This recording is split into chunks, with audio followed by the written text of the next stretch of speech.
Hello, मैं प्रदीप कुमार आप सभी को क्लास 9th की केमिस्ट्री में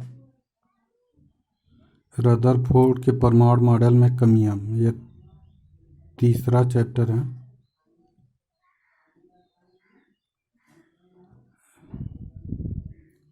परमाणु तथा अणु यह चैप्टर का नाम है। इसमें पिछले वीडियो में हम लोग पढ़े थे रदरफोर्ड का परमाणु मॉडल। अब पढ़ेंगे रदरफोर्ड के परमाणु मॉडल में कमियां। तो यहाँ पर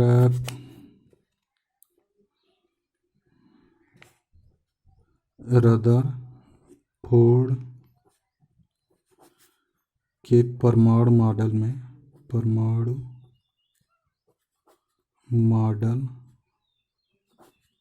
में कमियां।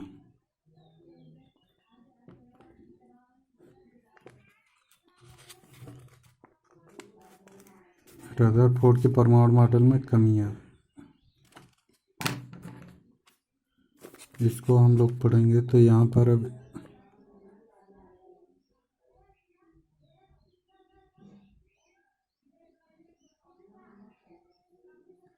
एक चित्र बनाएंगे।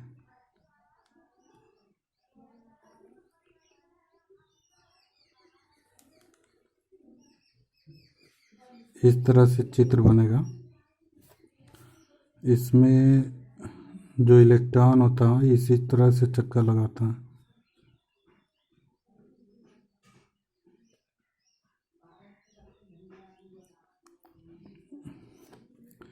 और यह क्या है, नाभिक है। नाभिक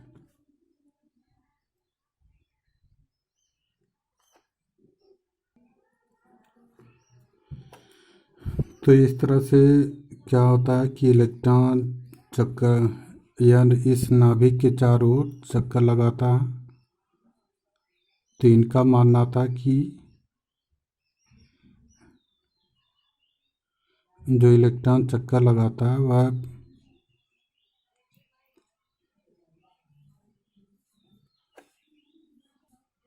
इलेक्ट्रॉन नाभिक के चारों ओर जो चक्कर लगाता है वह ऊर्जा का उत्सर्जन करता है। तो यह एक वैज्ञानिक थे मैक्सवेल।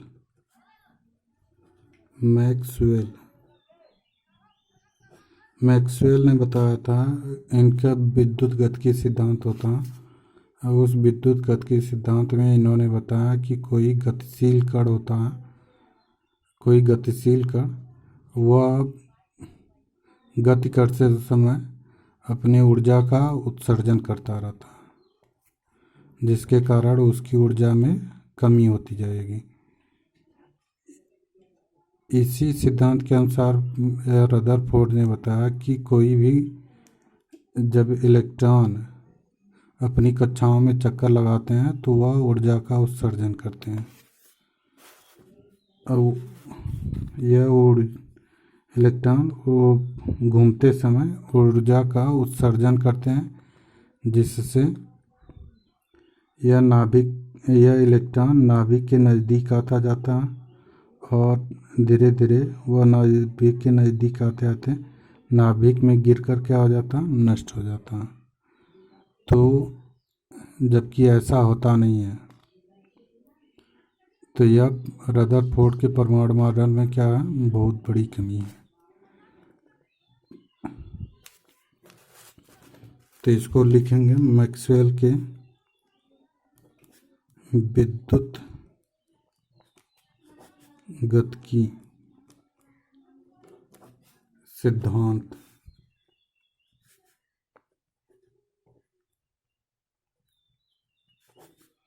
के अनुसार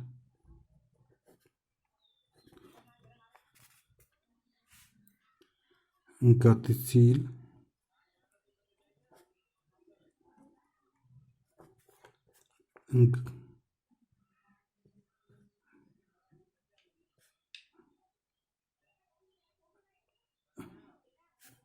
या कह सकते हैं गति करता हुआ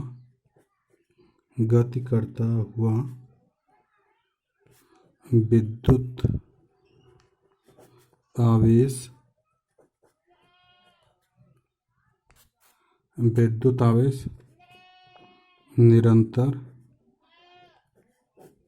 निरंतर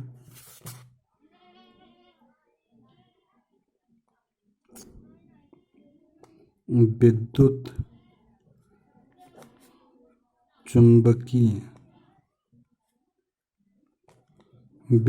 चुंबकीय तरंगों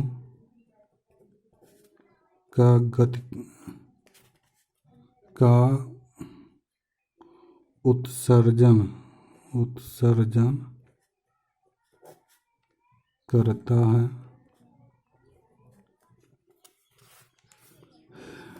जिससे उसकी ऊर्जा में कमी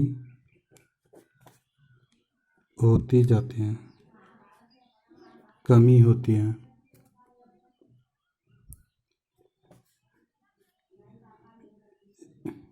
इसी तरह से या इसी सिद्धांत के आधार पर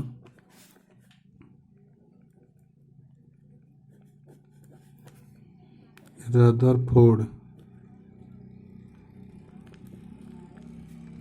ने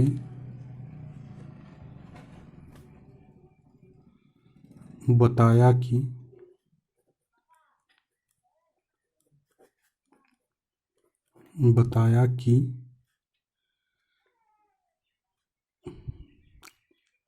नाभिक के चारों ओर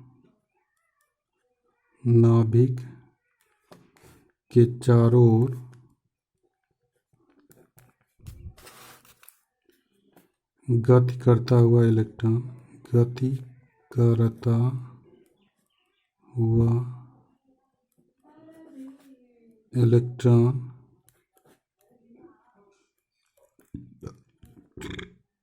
नाभिक के चारों ओर गति करता हुआ इलेक्ट्रॉन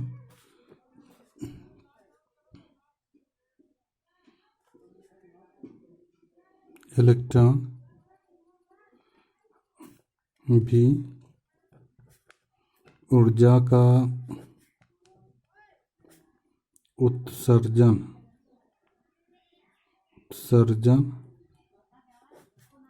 करता है,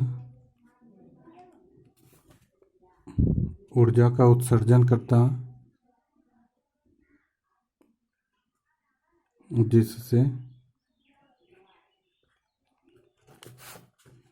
उसकी ऊर्जा में कमी होती है और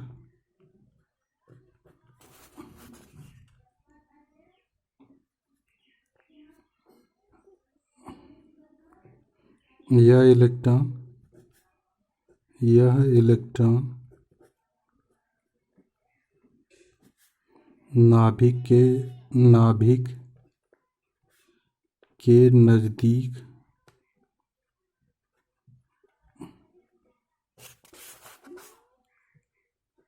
आता जाएगा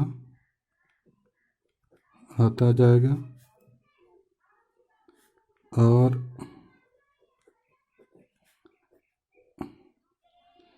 एक समय के बाद वह नाभिक में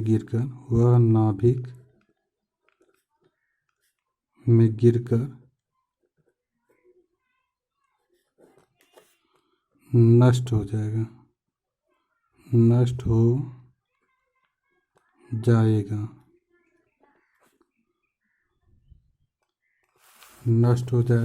परंतु ऐसा नहीं होता।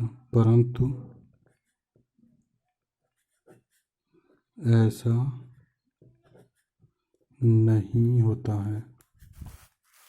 नहीं होता है। तो यह रदरफोर्ड के परमाणु मॉडल में कमी है। यानी कि इन्होंने बताया कि यानी कि मैक्सवेल के विद्युत गतिकी सिद्धांत के अनुसार उन्होंने बताया था, मैक्सवेल ने, कि कोई भी गतिशील कण होता है तो वह उस ऊर्जा का उत्सर्जन करता है। यानी कि विद्युत चुंबकीय तरंगें उत्पन्न करता है, जिससे उसकी ऊर्जा में कमी होती जाती है। लेकिन उसी सिद्धांत को मानकर रदरफोर्ड ने बताया कि नाभिक के चारों ओर जो इलेक्ट्रॉन घूमता है वह भी ऊर्जा का उत्सर्जन करता है, जिससे उसकी ऊर्जा में कमी होती जाएगी और वह नाभिक के नज़दीक आता जाएगा। और एक समय ऐसा आएगा कि वह नाभिक में गिरकर क्या हो जाएगा, नष्ट हो जाएगा। लेकिन ऐसा नहीं होता, क्योंकि जो इलेक्ट्रॉन नाभिक के चारों ओर घूमते रहते हैं वह ऊर्जा का उत्सर्जन नहीं करते हैं। वह एक अपकेंद्र बल होता है, जिससे वह नाभिक से बराबर दूरी पर घूमते रहते हैं। जिस प्रकार सूर्य के चारों ओर जितने भी ग्रह होते हैं वह घूमते रहते हैं और वह बराबर दूरी बनाए रखे रहते हैं।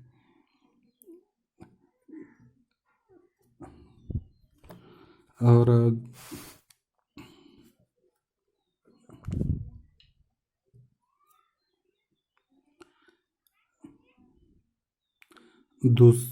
दूसरी यह कमी थी कि कोई भी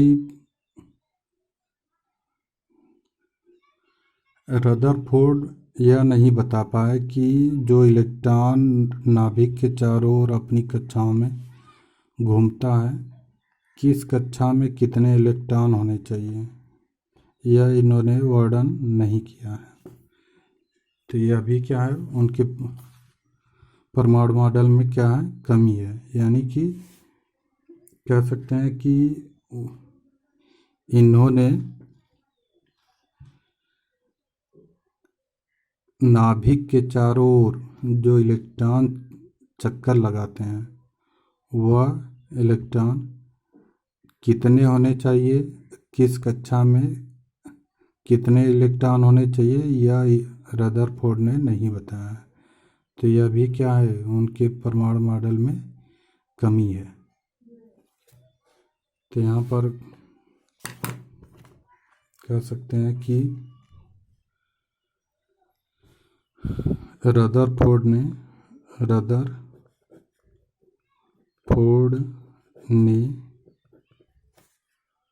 अपने परमाणु मॉडल में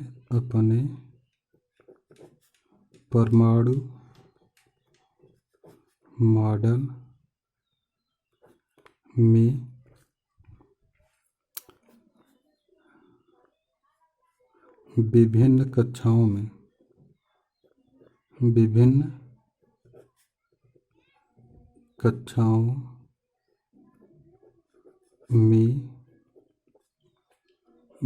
कक्षाओं में इलेक्ट्रॉनों की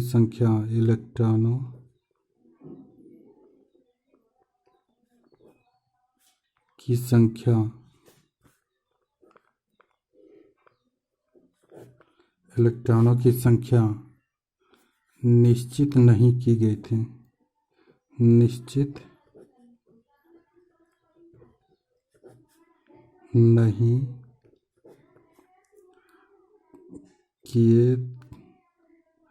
की गई थी।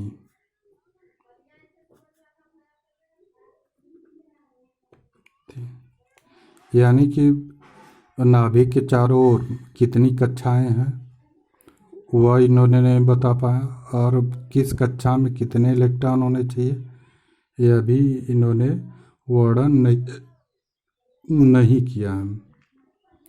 तो इस तरह से रदरफोर्ड के परमाणु मॉडल में 2-3 कमियां हैं।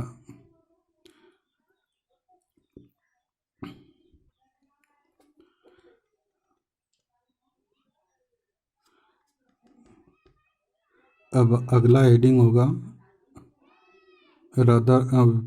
निल्स बोर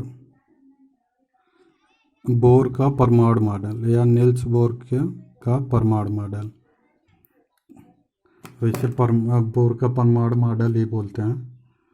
वो अगले वीडियो में हम लोग पढ़ेंगे। Thank you.